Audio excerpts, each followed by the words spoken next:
ओम सभी को नमस्ते। मंत्रोच्चारण। ओम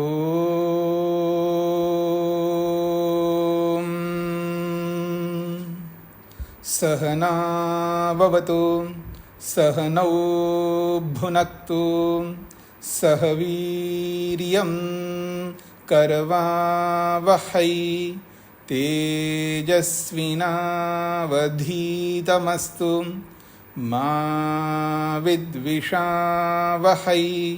ओम शांति शांति शांति।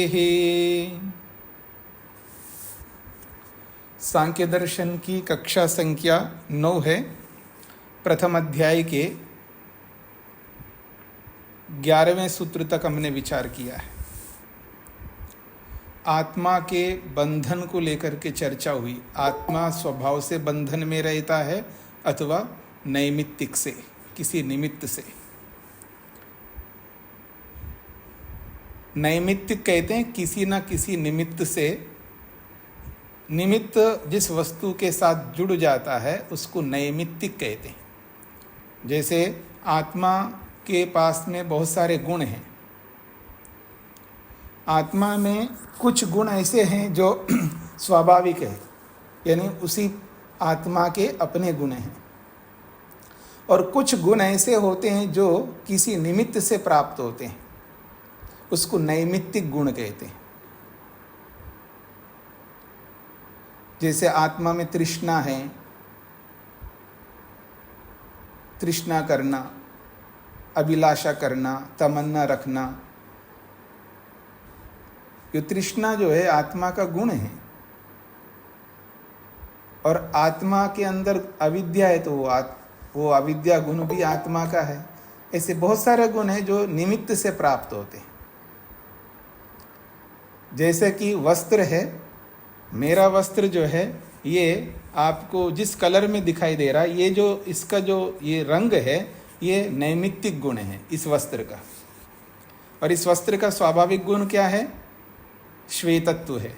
ऐसा तो वस्तु के स्वाभाविक गुण भी होते हैं नैमित्तिक, यानी किसी न किसी निमित्त से प्राप्त होने वाले गुणों को नैमित्तिक गुण कहते हैं। तो आत्मा स्वभाव से बद्ध है या किसी निमित्त से बद्ध है, इसकी चर्चा हो गई है। अर्थात ये स्पष्ट किया है कि आत्मा किसी निमित्त से बंधन को प्राप्त होता है और उसी निमित्त को दूर करना हम सब आत्माओं का कर्तव्य है। मनुष्य शरीर में रहते हुए हमें अपने बंधन के कारणों को दूर करने के लिए पुरुषार्थ करना चाहिए। और जो व्यक्ति अपने बंधन को दूर करने के लिए पुरुषार्थ नहीं करता है उसे मनुष्य नहीं कहते हैं, उसको पशु के समान पशु कहते हैं। इसलिए वेद कहता है मनुर्भव, मनुष्य बनो। अर्थात माँ के गर्भ से जब हम पैदा होकर के आए हैं, हम मनुष्य नहीं है क्या? मनुष्य के शरीर में पशु जैसे हैं हम। इसलिए पशु जैसे होने के कारण से वेद ये कहता है मनुर्भव, मनुष्य बनो। तो जो अपने इस निमित्त को दूर करने के लिए, इस बंधन रूपी स्थिति को दूर करने के लिए, ये जो जिस निमित्त से बंधन प्राप्त हुआ है, इस बंधन को दूर करने के लिए जब आत्मा पुरुषार्थ करता है तो वास्तव में वो मनुष्य कहलाता है। और जो अपने बंधन को दूर करने के लिए मेहनत ही नहीं कर रहा है, वो अंधेरे में रह रहा है, उसको एहसास ही नहीं है कि मेरे को यह भी कार्य करना है, तो वो मनुष्य नहीं है, मनुष्य जैसा है ये कहा जाएगा। तो आइए, आखिर ये जो बंधन हमें मिला है, इस बंधन का कारण कौन होगा? किस कारण से हम बंधन में आए हैं? अब ये विचारना है हमें। और कैसे विचारा जाता है, कैसे मनन किया जाता है? श्रवण तो हम बहुत करते हैं, लेकिन उस श्रवण को लेकर के जब मनन करना होता है, वो मनन किस रीति से, किस पद्धति से, किस मेथड से हमें करना चाहिए, वो विचार, वो मनन, उसका एक झलक यहाँ पर दिया जा रहा है। सोचना चाहिए, विचारना चाहिए, पर प्रमाण पूर्वक विचार करना चाहिए। स्टैंडर्ड को सामने रख कर के विचार करना चाहिए, मानक जिसे हम प्रमाण कहते हैं।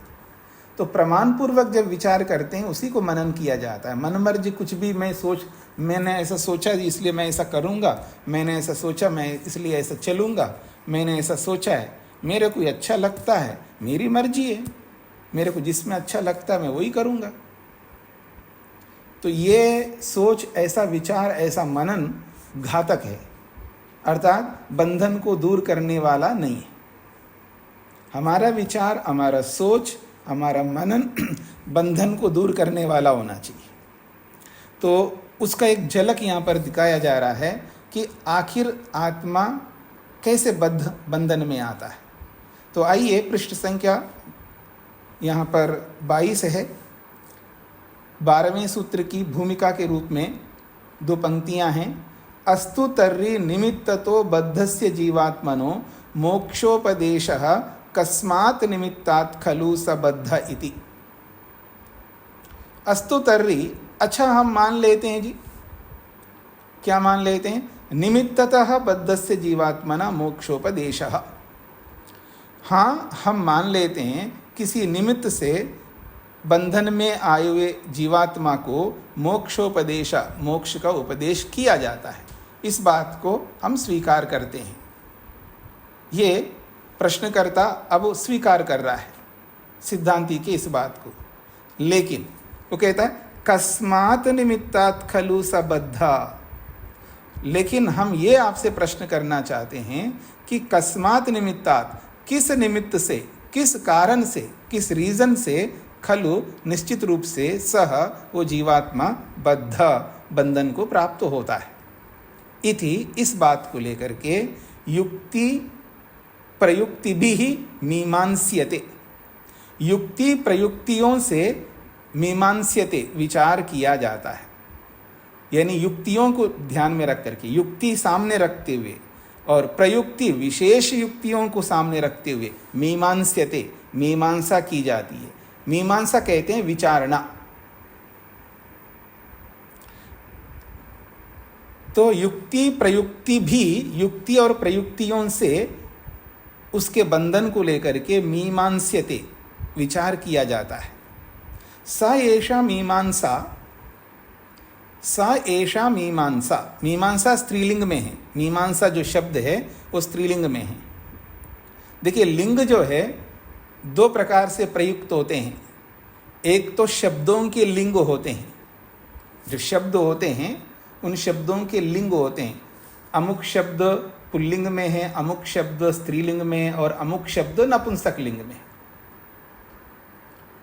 परमपिता परमेश्वर को संबोधित करने वाले जो जप शब्द हैं, वेदों में दुनिया भर के शब्द हैं, अथाह शब्द भंडार है वेदों में। और ईश्वर को संबोधित 3 प्रकार के शब्दों से किया जाता है। ईश्वर को स्त्रीलिंग में भी संबोधित किया जाता है, पुल्लिंग में भी संबोधित किया जाता है, और नपुंसक लिंग में भी संबोधित किया जाता है। आप लोगों को पता है ये बातें? अगर किसी को पता है तो अच्छी बात है, पता नहीं तो अभी पता कर लीजिएगा। ईश्वर को जब हम संबोधित करते हैं तो तीनों शब्दों से संबोधित करते हैं ईश्वर को।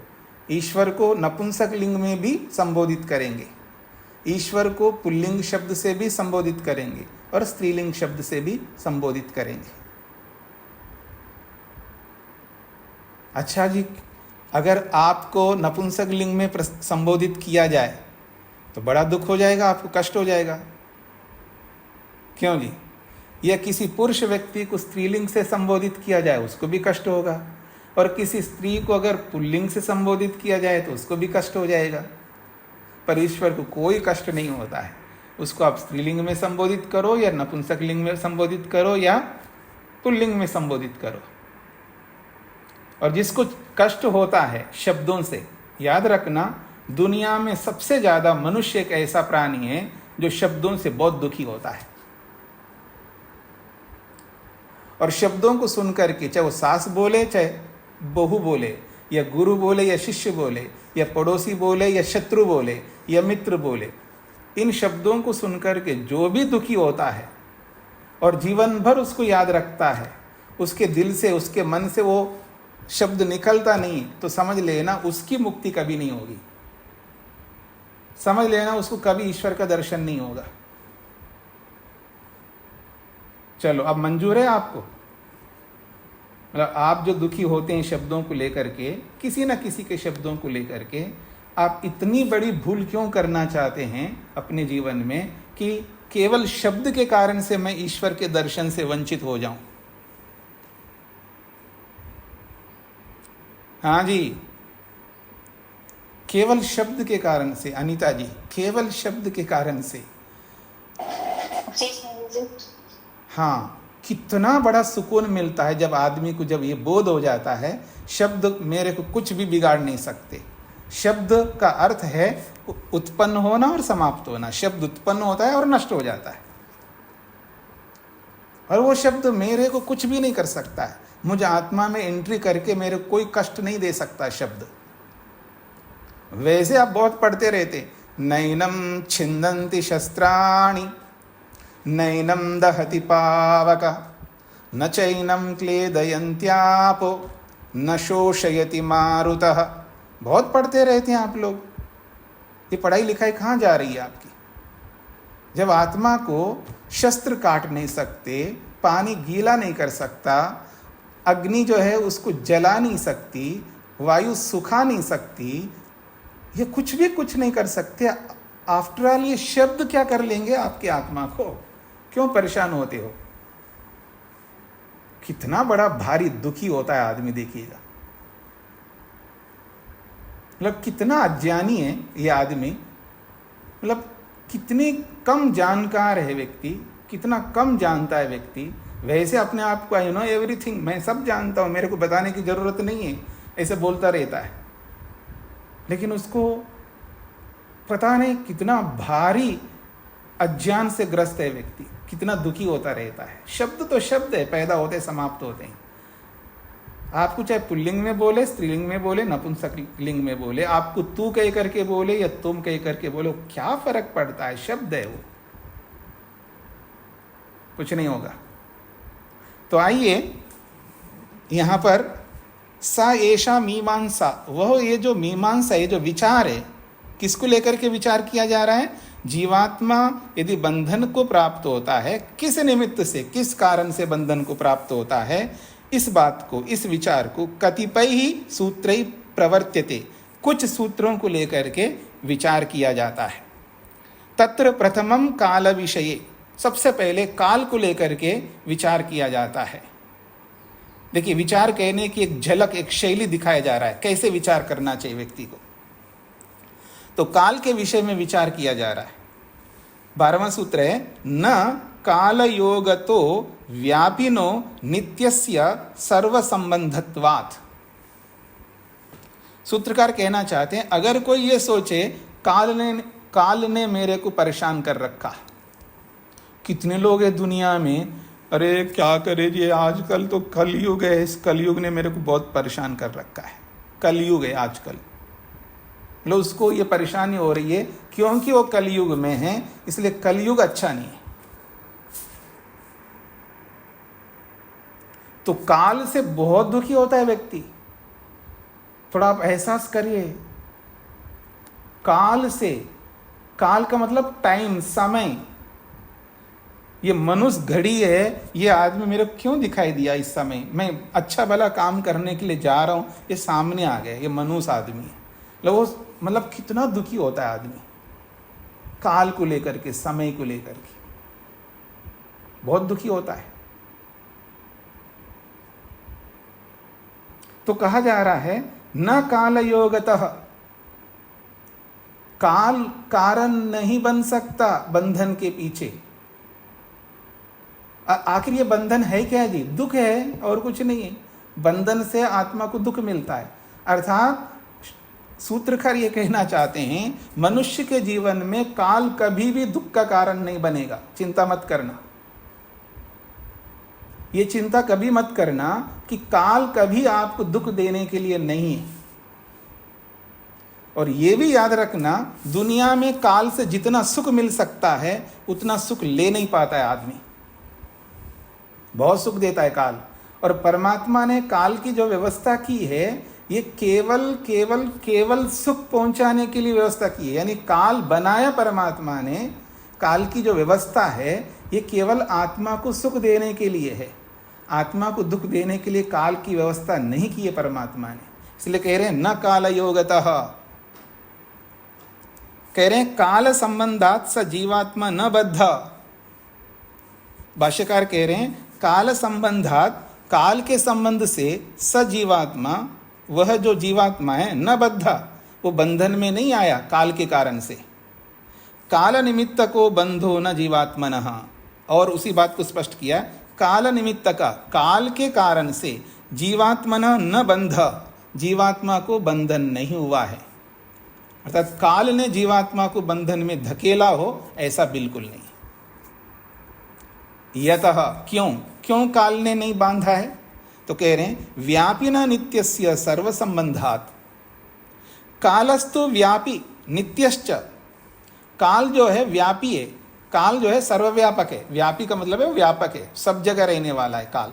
आप पाताल में जाओ, आप 7वें आसमान में जाओ, चाहे 8वें आसमान में या 4थे आसमान में जाओ। भगवान को कुछ लोग 7वें आसमान में, 4थे आसमान में, पता नहीं कौन से आसमान कहाँ से लेके आए लोग। ये वही बोल सकता है जिसको स्पेस साइंस का नॉलेज ना हो, याद रखना।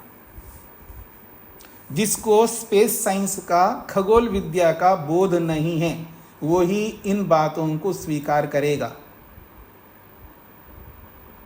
चाहे वो किसी भी मत संप्रदाय का हो, वो कितना ही पढ़ा लिखा हो। मेरी बात को समझने का प्रयत्न करना। जिसको स्पेस साइंस का, खगोल विद्या का बोध नहीं है, वो बहुत दुखी रहता है।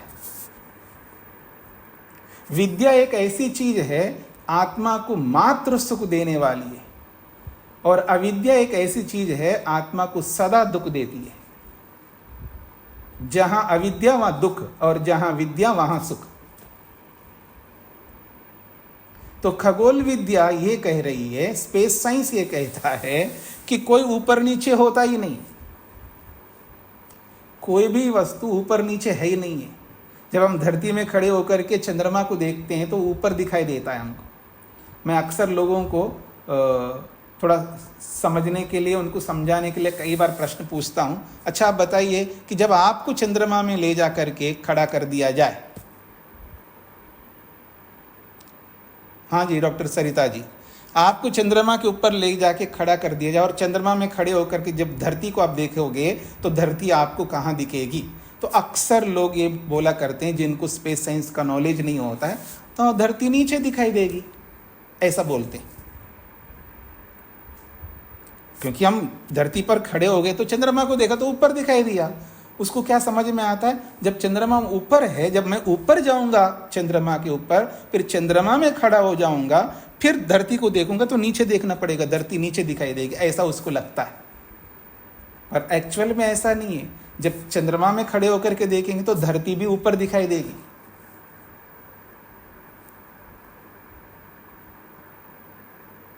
कहीं भी जाके खड़े हो जाना, किसी भी ग्रह में, किसी भी नक्षत्र में, या किसी भी स्टार में, किसी भी स्टार में पता नहीं आप कहाँ खड़े हो जाएंगे। वो इतनी गर्मी होगी, इतना हीट होगा तो आप जल भस्म हो जाएंगे, वहाँ तक पहुँचेंगे भी नहीं।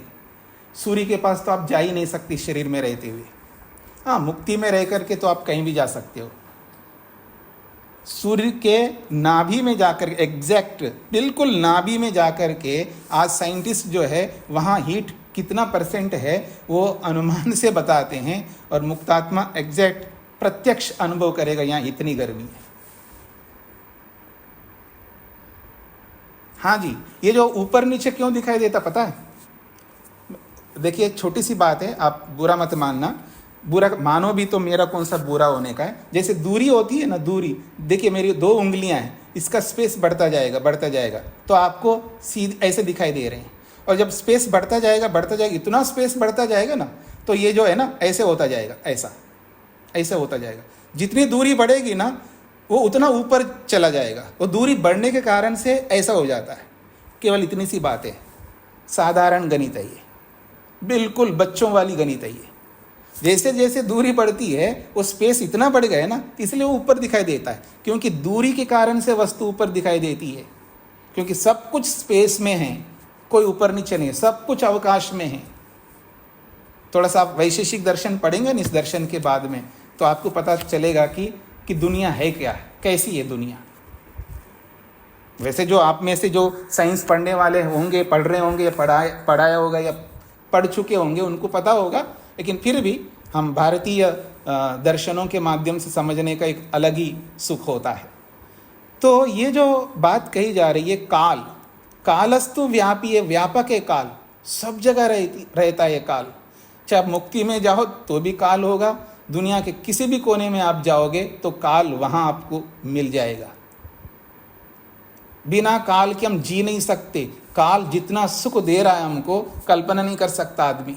बहुत सुख देता है काल, उसको एहसास नहीं हो रहा है कौन मुझे सुख दे रहा है और कौन नहीं दे रहा, उसको पता ही नहीं है कौन क्या मेरे को दे रहे हैं।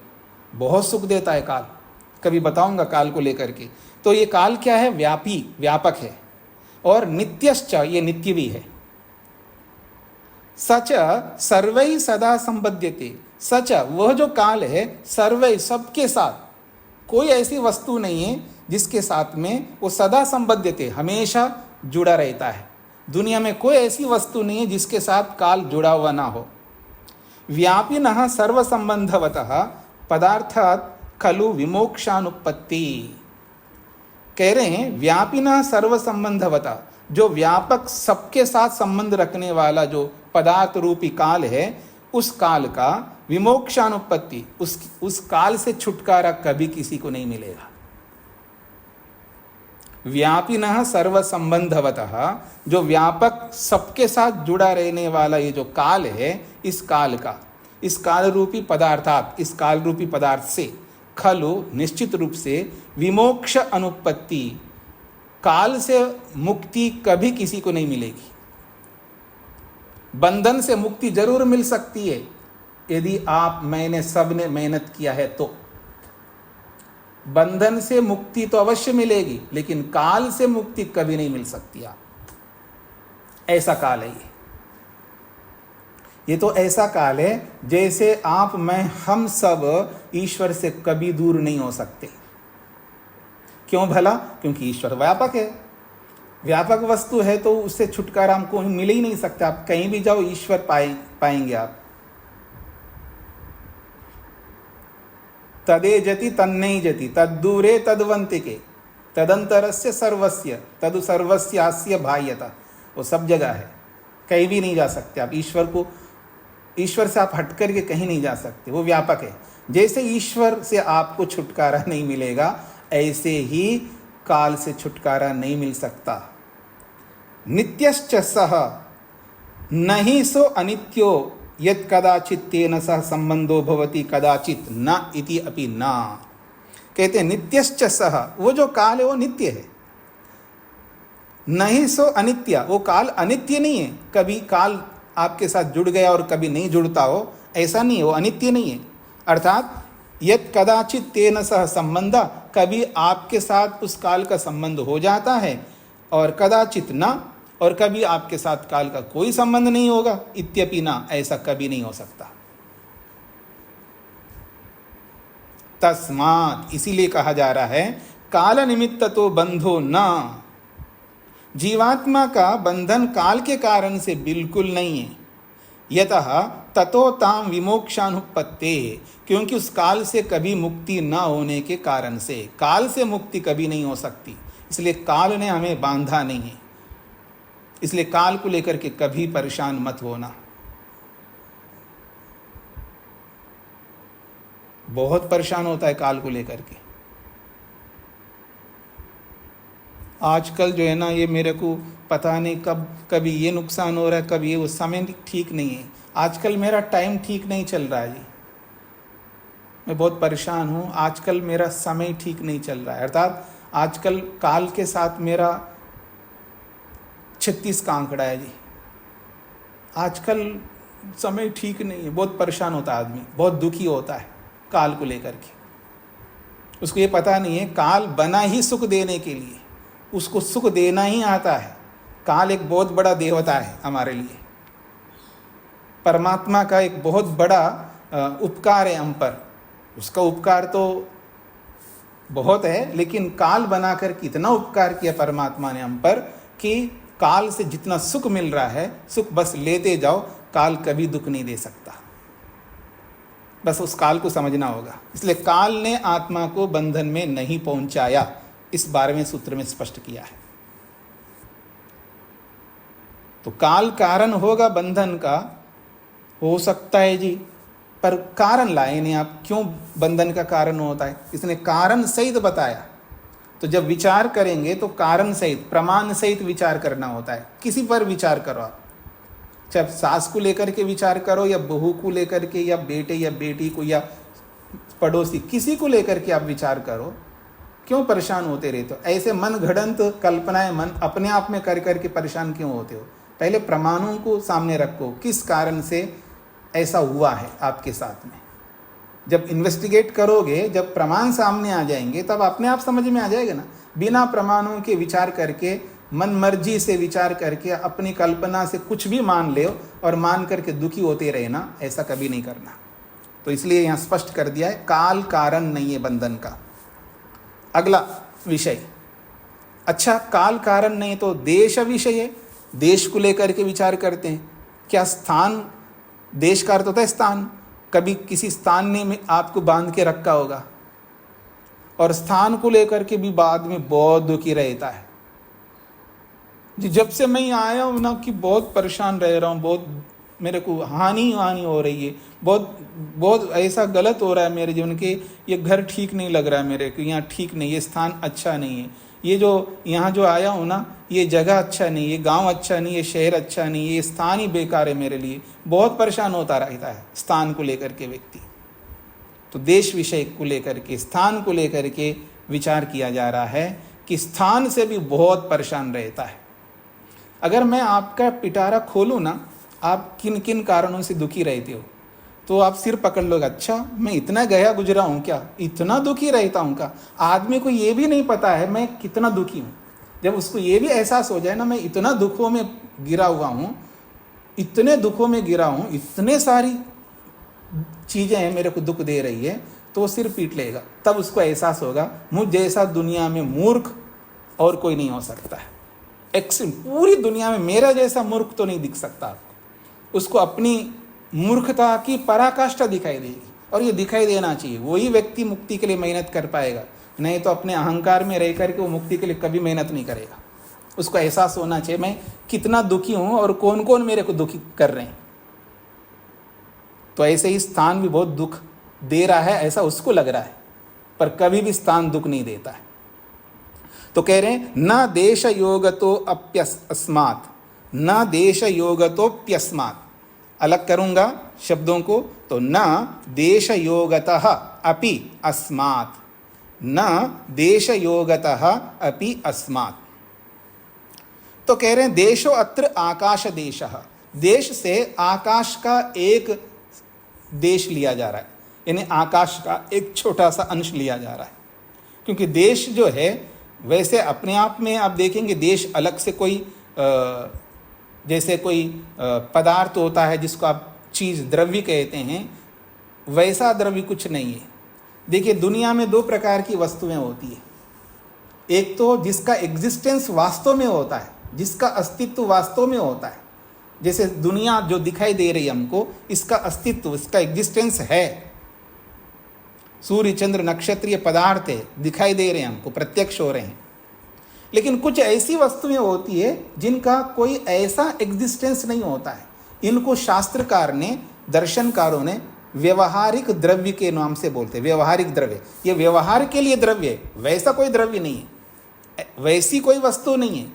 जैसे काल है, ये व्यवहारिक द्रव्य है। ये जो काल है, जो काल से इतना सुख मिल रहा है, लेकिन एक केवल मात्र हमारे व्यवहार के लिए, हमारे सुख के लिए इसको हमने मान लिया। हमने का मतलब ईश्वर ने ऐसा हमको मनवाया कि काल एक व्यवहारिक द्रव्य है।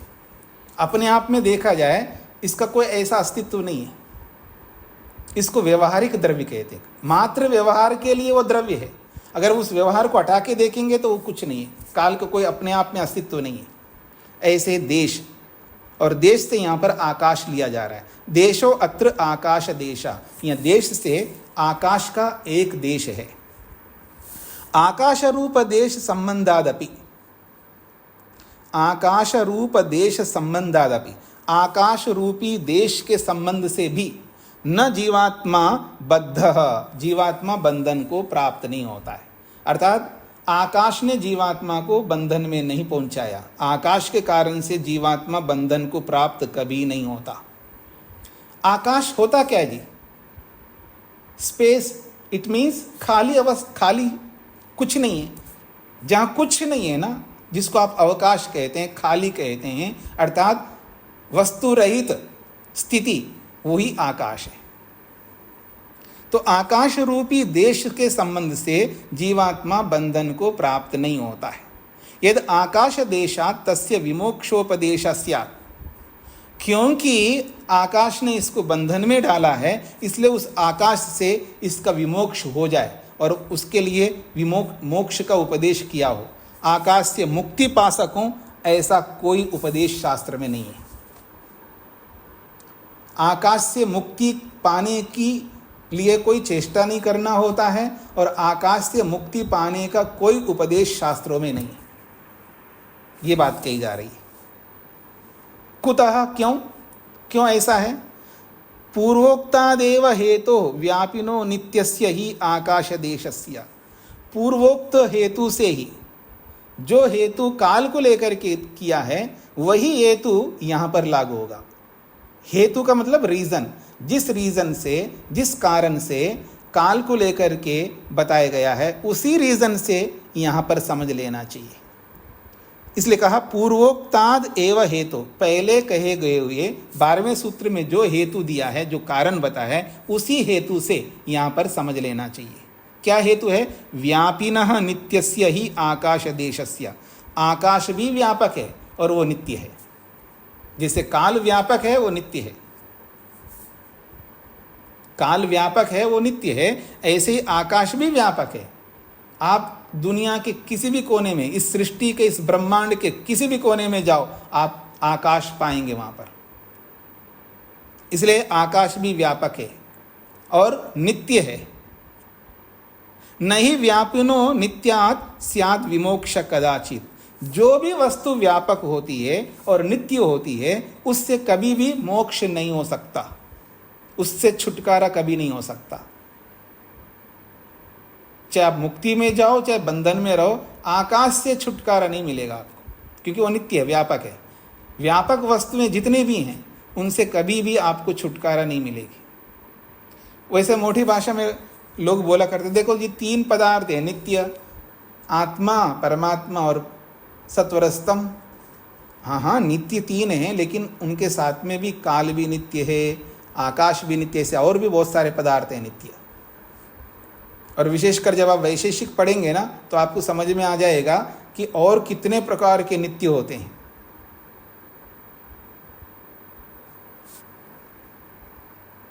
तो कह रहे हैं काल ने जैसे आत्मा को बंधन में नहीं पहुंचाया है, वैसे आकाश ने भी आत्मा को बंधन में नहीं पहुंचाया। आकाश के कारण से जीवात्मा कभी बंधन में नहीं आ सकता, ये इसका अभिप्राय है।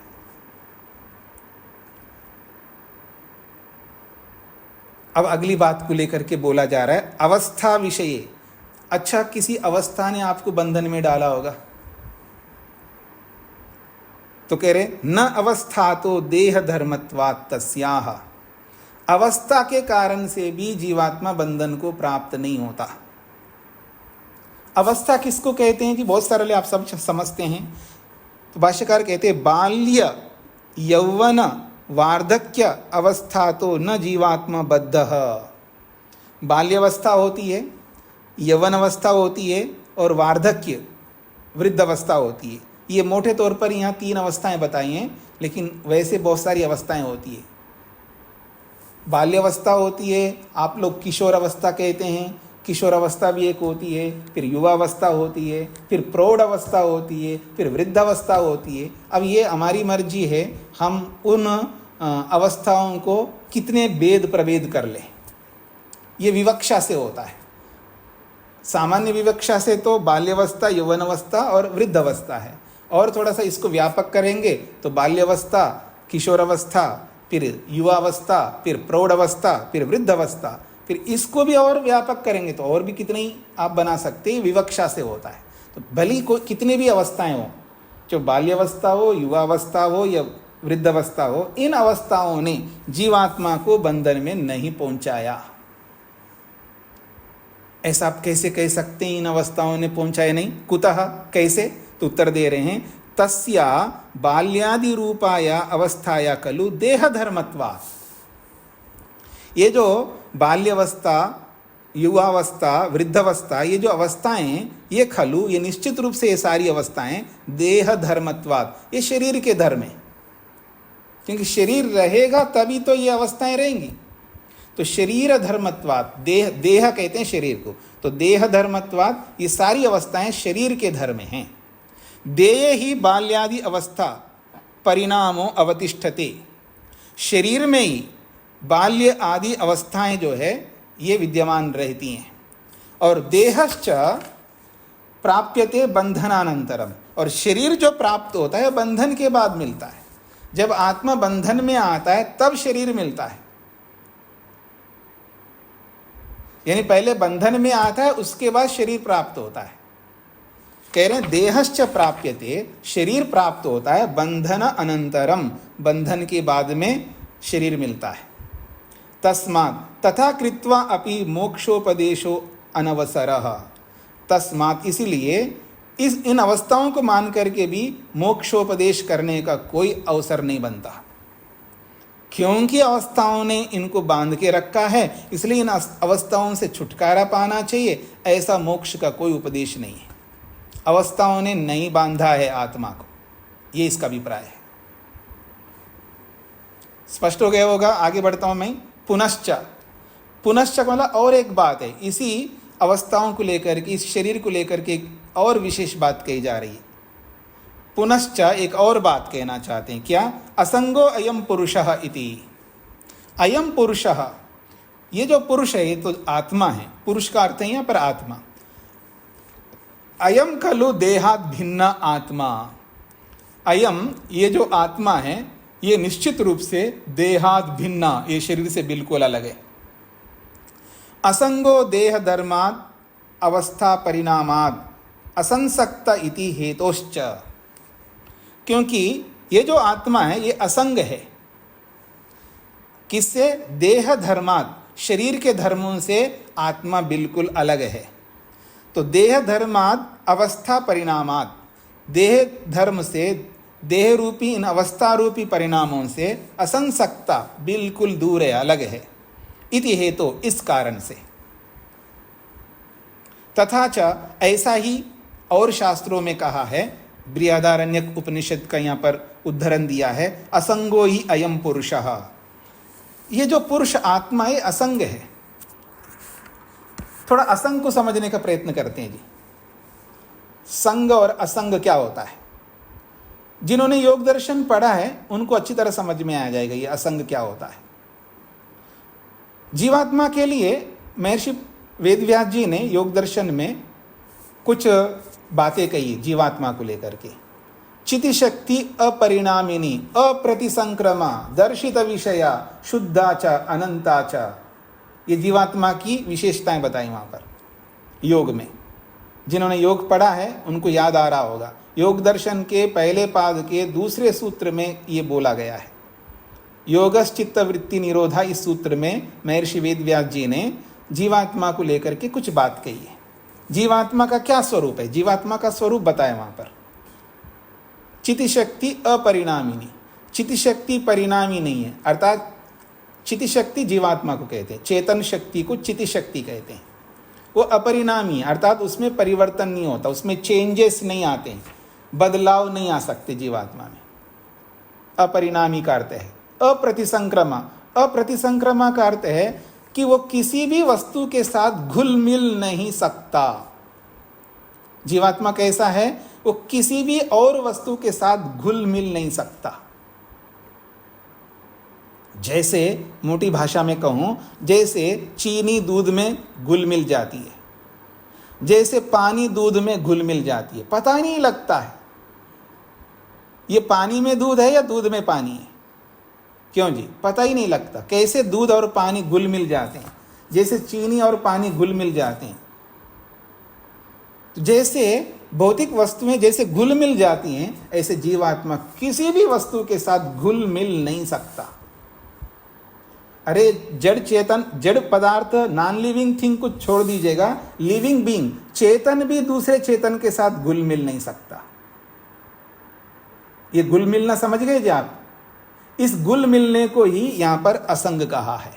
असंग का मतलब जीवात्मा किसी के साथ घुल मिल नहीं सकता, बिल्कुल अलग रहेगा। शरीर में है, शरीर से बिल्कुल अलग है। मन के साथ जुड़ा हुआ है, बिल्कुल अलग है। जब ये आत्मा को ये पता लगता है कि ये जितने भी दुख है, दुख आ रहे मेरे शरीर में, या जितने भी कष्ट आ रहे मेरे शरीर में, ये दुख, ये कष्ट, ये पीड़ाएं, ये क्लेश, ये सब जीवात्मा के अंदर एंट्री नहीं कर सकते, जीवात्मा के अंदर प्रवेश नहीं कर सकते, बिल्कुल अलग ही रहते हैं। सब कुछ मन में होता है, आत्मा का कुछ नहीं होता, कुछ नहीं बिगड़ता। जब ये एहसास आत्मा को हो जाए ना, बड़ी शांति मिलती है, बड़ा अच्छा लगता है कि मैं वैसे बिना मतलब परेशान हो रहा हूँ। मेरे को कोई, दुनिया का कोई भी व्यक्ति मेरे को दुख दे नहीं सकता। इट मीन्स कोई भी व्यक्ति दुख को मुझ आत्मा में एंट्री नहीं कर सकता, न करवा सकता है। कोई भी दुख मुझ आत्मा में प्रवेश नहीं कर सकता।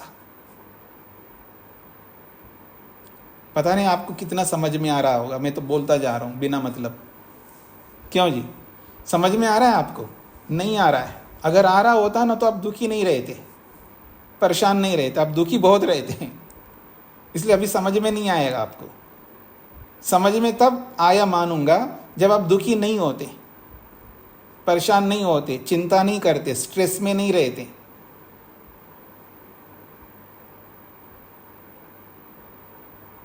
ये जो विवेक है ना, आदमी को बहुत सुकून देने वाला है, बहुत सुकून देता है। नॉलेज मतलब प्रैक्टिकल नॉलेज, अप्लाई करने वाला नॉलेज बहुत सुकून देता है व्यक्ति को। ज्ञान कितना सुख देता है ना, जरूर बोलना चाहूंगा मैं आपको। अपनी बात नहीं, स्वामी दयानंद सरस्वती की बात। वो क्या लिखते हैं, ज्ञान कितना सुख दे सकता है। कभी नहीं सुना हो तो जरूर सुन लीजिएगा। एक तराजू लाते हैं, कौन सा? आजकल के तराजू नहीं, पुराने वाले जो पलड़े के रूप में होते ना, इधर एक पलड़ा इधर एक पलड़ा, ऐसा। एक पलड़े में दुनिया भर के सारे सुखों को रखते हैं। वस्त्रों से बहुत सुख मिलता है कि आपको बहुत सुख मिलता है वस्त्रों से, इसलिए उनके पीछे दौड़ते रहते हैं ना आप लोग। वस्त्र, बहुत सुख मिलता है। कितना ही दौड़ो आप, आपके बस की बात नहीं है। जैसे अंबानी के बच्चे जो भी अभी जिस तरह के वस्त्र पहने होंगे, आप कहाँ पहन पाएंगे। हो सकता है पहन लें, लेकिन फिर सब बेचना पड़ेगा आपको, सब जीरो पे आना पड़ेगा, तब कर सकते हैं आप भी। लेकिन ऐसा आप नहीं कर पाएंगे, पॉसिबल नहीं है। एक ड्रेस पहनूं या रोडपति बनूं, कौन चाहेगा ऐसा आप में से? एक ड्रेस के लिए रोडपति बन जाऊं, ऐसा आप नहीं चाहेंगे। तो आपके बस की बात नहीं, चाहे कितने ही वस्त्र पहन लो आप, कितनी कीमती वस्त्र पहन लो, उन सब वस्त्रों के सुखों को उस पलड़े में रखते हैं। अभी सुना है वो जैसे शादी करने के बाद लोग जाते हैं ना हनीमून, पता नहीं कहाँ भी जाते हैं, सुना है वो आया है। हम इसलिए देखते हैं ताकि आप लोगों को बता सके कि वो एक होटल है अमेरिका, मध्य अमेरिका में, वो मनाने गए हैं। एक रोज का 25 लाख रुपए है उसका, एक रोज का। तो ऐसे कितने सुख ले लेना, वो सारे सुखों को उसी पलड़े में रखते हैं। होटल का सुख, कपड़ों का सुख, भोजन का सुख, हाँ, आपके ऑर्नामेंट्स का सुख, पता नहीं किस किस का सुख, सारे सुखों को ला करके उस पलड़े में रखते हैं। और छोटे से सुख, और दुनिया के जो बादशाह लोग होते हैं ना, राजा लोग होते हैं, पैसे वाले होते हैं, वो जो सुख लेते हैं, अलग अलग वैरायटी के सुख है दुनिया में, सारे सुखों को उसी पलड़े में रखते हैं। दुनिया भर के समस्त सुखों को उस एक ही पलड़े में रखते हैं। फिर स्वामी दयानंद क्या कहते हैं, अब आ जाओ, जो विवेक रूपी नॉलेज से, वैराग्य से जो सुख मिलता है उस सुख को दूसरे पलड़े में रखते हैं, फिर दोनों का कंपैरिजन करते हैं, तो कहते हैं जो इस ज्ञान से जितना सुख मिलता है उस सुख के सामने दुनिया भर का सारा सुख 1,000वें हिस्से के बराबर नहीं है। कितना? 1,000वें हिस्से के बराबर नहीं है। पूरी दुनिया का जो सुख है, जो दुनिया के लोग ले रहे हैं, वो सारे सुख को पलड़े में रख दिया, एक ही पलड़े में। फिर एक पलड़े में वो सुख रखा है जो ज्ञान से, जो विवेक से, जो वैराग्य से मिलता है। ऐसे सुख के सामने संसार वर्ग के सारे सुख मिलकर के भी 1,000वें हिस्से के बराबर नहीं है। क्या सुख मिलता है जी विवेक से, वैराग्य से। इतने बड़े सुख से क्यों वंचित रहते हैं हम लोग? इतने अभागे लोग हो गए हम लोग, कमाल है। तो आगे बढ़ता हूं जी मैं। असंगो अयम पुरुषः, ये जो आत्मा है ये असंग है, अर्थात किसी के साथ घुल मिल नहीं सकता, किसी के साथ भी। जब किसी के साथ घुल मिल नहीं सकता तो आप कौन हो सकते हो मेरे को दुख देने वाले? मैं आपसे दुखी कैसे हो सकता हूँ? मैं इतना गया गुजरा आदमी नहीं हूँ कि कोई भी ऐरा गैरा नत्थु आकर के मेरे को दुखी कर दे। चाहे वो पति के रूप में आए, चाहे पत्नी के रूप में आए, चाहे पड़ोसी के रूप में आ जाए, चाहे कोई किसी के रूप में आए, कोई भी मेरे को दुखी नहीं कर सकता। आई नो, मेरे को पता है। ऐसा अगर आप बोलोगे आई नो, मेरे को पता है, यहाँ बोलो तो समझ में आता है। यहाँ तो कोई नहीं बोलता है, बाकी वैसे बोलता रहता है आई नो एवरीथिंग, मेरे को सब पता है। और जो जिसको सब पता रहता है वो दुनिया में सबसे ज़्यादा दुखी रहता है। और आजकल जितना अधिक नॉलेज रखते हैं वो उतने अधिक दुखी रहते हैं। वास्तव में वो नॉलेज नहीं है, वो है इन्फॉर्मेशन। याद रखना, इन्फॉर्मेशन अलग होता है और नॉलेज अलग होता है। इन्फॉर्मेशन का मतलब जानकारी। आदमी के पास जानकारी की कोई सीमा नहीं है, अथाह जानकारी है। जानकारी के होने मात्र से वो सुखी है ऐसा नहीं है। उस जानकारी का जो यूज करता है वो सुखी रहता है। तो जानकारी का होना कोई बड़ी बात नहीं है। होंगे आप बहुत बुद्धिमान, बड़े टैलेंटेड, या जो कुछ भी बोले आपको, बहुत वो होंगे, हो सकता है बहुत अधिक, दुनिया में सबसे अधिक नॉलेज रखने वाले होंगे।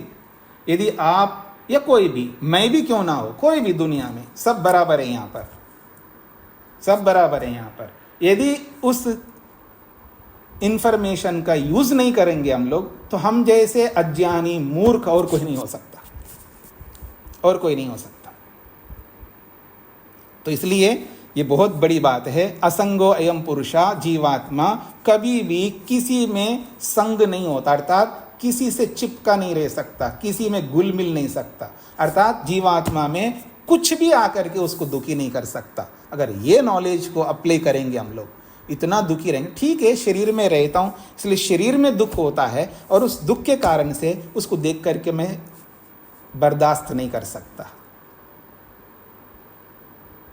अभी मैं भी दुखी हूँ वैसे, वास्तव में देखा जाए। मेरा अभी बहुत बड़ा ऑपरेशन हुआ, मेजर ऑपरेशन हुआ है, अभी 1 महीना हुआ है, बहुत बड़ा ऑपरेशन हुआ है।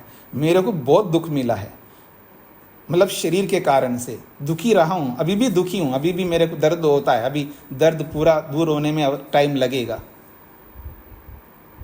दुख मिल रहा है, दुख का मिलना और दुखी होना बहुत अंतर होता है दोनों में। दुख तो मिल रहा है, लेकिन मैं उस दुख को लेकर के दुखी नहीं होता, ये समझने का विषय है। तो ये जो बोला जा रहा है असंगो अयम पुरुषः, ये जो जीवात्मा है असंग है, ये कभी भी किसी के साथ घुल मिल नहीं सकता। आगे बढ़ता हूं जी, अगला सूत्र की ओर बढ़ता हूं। 16वां सूत्र, कालादि योगात न बद्धो न च अवस्था रूपात देह धर्मात बद्धा तर्हि कर्मणा बद्धा स्यात्। काल के कारण से तो जीवात्मा बंधन को प्राप्त नहीं होता, अवस्था के कारण से जीवात्मा बंधन को प्राप्त नहीं होता, देश के कारण से जीवात्मा बंधन को प्राप्त नहीं होता। तर्हि तब तो क्या कर्मणा बद्धा स्यात्, कर्मों से जीवात्मा बंधन को प्राप्त होता है। अत्र उच्यते, इसका समाधान किया जाता है। इस बात को समझने का प्रयत्न करना, यहाँ कंफ्यूज नहीं होना है। कहते हैं न कर्मणा अन्य धर्मत्वाद अति प्रसक्तेश्च। सूत्रकार ने बहुत बड़ी बात कही है, न कर्मणा अन्य धर्मत्वाद अति प्रसक्तेश्च।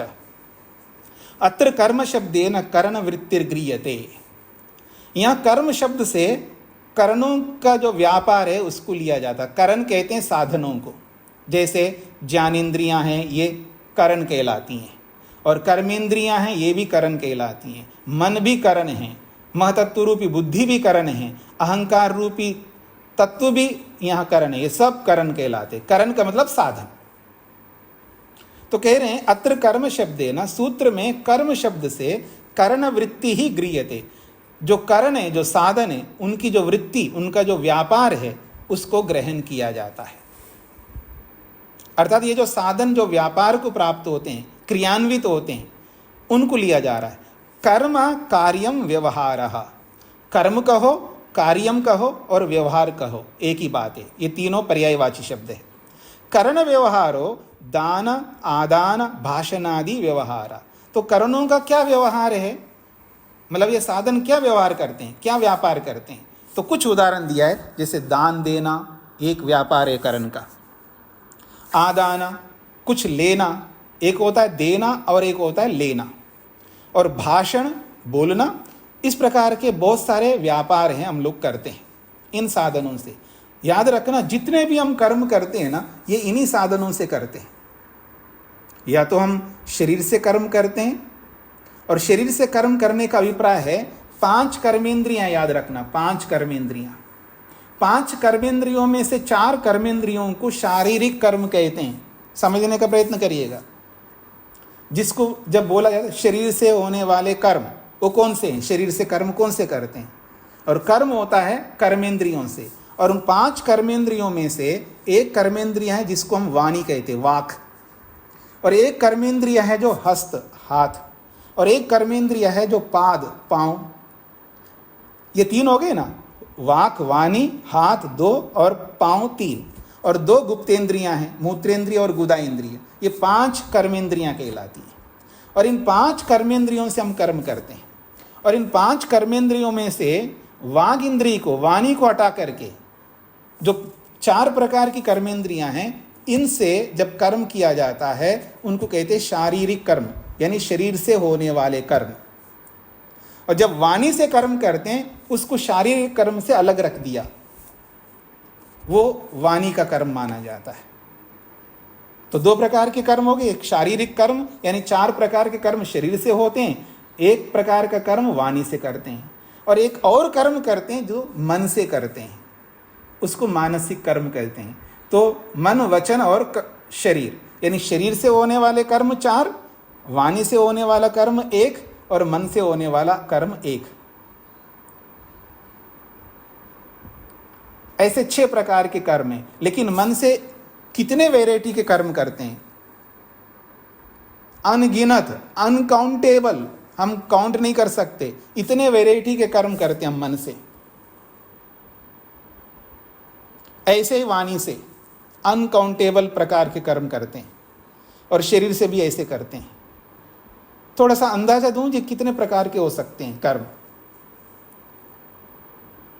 अंदाजा का मतलब है कि काउंट तो नहीं कर सकता, लेकिन थोड़ा एहसास तो करवा सकता हूं मैं आपको।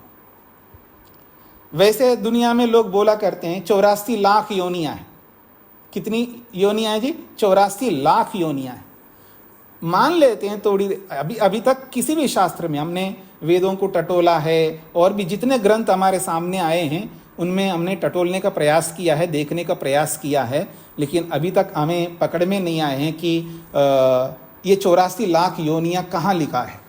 अभी तक तो हमारे को पकड़ में नहीं आए। फिर भी थोड़ी देर के लिए मान लेते हैं कि 84 लाख योनियां हैं। तो समझ लीजिएगा, हम जो मन से, वाणी से और शरीर से कर्म करते हैं तो 84 लाख प्रकार के कर्म करते हैं। जितनी योनियां हैं ना दुनिया में, उतने प्रकार के कर्म हम करते हैं, क्योंकि कर्म करने का मात्र अधिकार मनुष्य शरीर में है। और इन सारी योनियों में जाने का कारण है ये कर्म है। तो इसका मतलब ये हुआ है हम 84 लाख प्रकार के कर्म करते हैं, मन से, वाणी से और शरीर से। तेन कर्मणा न जीवात्मा बद्धा, इन कर्मों से जीवात्मा बंधन को प्राप्त नहीं होता है। यतः, क्योंकि पुरुषाद अन्यस्य अहंकारस्य तद अधीन इंद्रियाणाम च धर्मो ही कर्म तस्यात्, तस्मात्, क्योंकि पुरुष से, आत्मा से अलग जो अहंकार है, उस अहंकार का और उस अहंकार के अधीन रहने वाली इंद्रियों का, इनका ही धर्म है कर्म करने का। इसीलिए अभी आगे आप पढ़ेंगे, आपको थोड़ा सा अभी अजीब सा लगेगा अभी यहाँ पर प्रारंभ में, जैसे जैसे इसका विस्तार होता जाएगा तो आपको आगे पता लगेगा कि सूत्रकार स्पष्ट कहता है जीवात्मा कर्म नहीं करता, अहंकार करता न आत्मा। एक सूत्र आएगा आगे जाकर के, अहंकार करता न आत्मा। कर्ता जो है, जिसको कर्ता कहते हैं, कर्म करने वाला कहते हैं, वो अहंकार करता है, जीवात्मा नहीं करता। ये आगे सूत्र आएगा, इसको लेकर के मैं वहीं पर आपको विस्तार से समझाने का प्रयत्न करूंगा। अब यहाँ इतना ही समझ लीजिएगा कि ये जितने भी कर्म करते हैं, ये पुरुष से भिन्न अहंकार है, अहंकार कर्म करता है, या अहंकार के अधीन जो इंद्रियां हैं वो इंद्रियां कर्म करती हैं, आत्मा कर्म नहीं करता। अभी तक इतना ही समझ लीजिएगा, अपने मन में तूफान मत लाइएगा, ऐसे कैसे बोला जा रहा है, हम तो आज तक सुनते आ रहे हैं कर्म तो आत्मा ही करता है। इसका मैं विस्तार बताऊंगा, आपको समझ में भी आ जाएगा, चिंता बिल्कुल मत करना, अभी इतना ही सुन लेना। तथा अति प्रसक्तेश्च अति प्रसंग दोषाद अपि, अति प्रसंग दोष आने से भी, अति प्रसंग दोष का मतलब क्या है, इसको खोल के समझा रहे हैं। अन्य धर्मेण बंध स्वीकारे मुक्तानाम अपि बंध प्रसंग आपत्स्यते। यदि किसी के धर्म से किसी को फल मिलने लग जाए तो मुक्तात्मा को भी बंधन में जाने का प्रसंग आ जाएगा।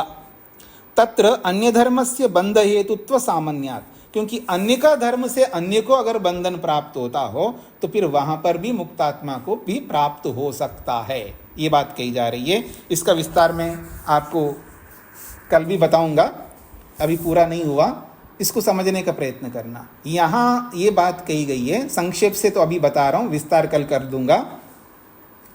यहाँ ये बात कही जा रही है, जो कर्म करते हैं वो अहंकार और अहंकार के अधीन इंद्रियां कर्म करती हैं। कर्म करने वाले जो है अहंकार और अहंकार के अधीन रहने वाली इंद्रियां, ये कर्म करती हैं। कर्म वो करते हैं, आत्मा नहीं करता है। तो कर्म करने वाले वो है, तो दूसरों के कर्मों से अगर जीवात्मा को बंधन मिलता हो तो फिर मुक्तात्मा को भी मिलना चाहिए, ऐसा हेतु दिया जा रहा है। दूसरे के कर्मों से दूसरे को फल मिले तो फिर तो मुक्तात्मा को भी बंधन में जाना पड़ेगा, क्योंकि दूसरे के कर्म से दूसरे को फल मिलने का हेतु आप स्वीकार करते हैं। इस बात को लेकर के यहाँ बात कही गई है। तो इसका विस्तार मैं कल कर दूंगा आपके सामने, आप धैर्य रखिएगा। हाँ जी, सरिता जी को क्या पूछना है?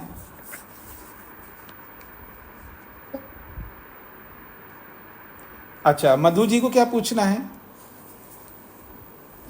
जी स्वामी जी नमस्ते। जी स्वामी जी, मेरे दो प्रश्न है। एक तो मुझे अंतिम पंक्ति पर समझ नहीं आई है, मुक्ता नाम अपि बंध प्रसंग आपत्स्यते तत्रान धर्मस्य बंध हेतु सामान्यात्, ये पंक्ति मुझे नहीं समझ आई है। ये पंक्ति जी पहले नहीं, मुझे इसका भाव नहीं समझ आया। हाँ, मैं वही बता रहा हूँ। ये कहना चाह रही है पंक्ति, यदि दूसरे के कर्मों से दूसरे को बंधन प्राप्त होता है तो कर्म कर रहे हैं यहाँ पर अहंकार और इंद्रियां।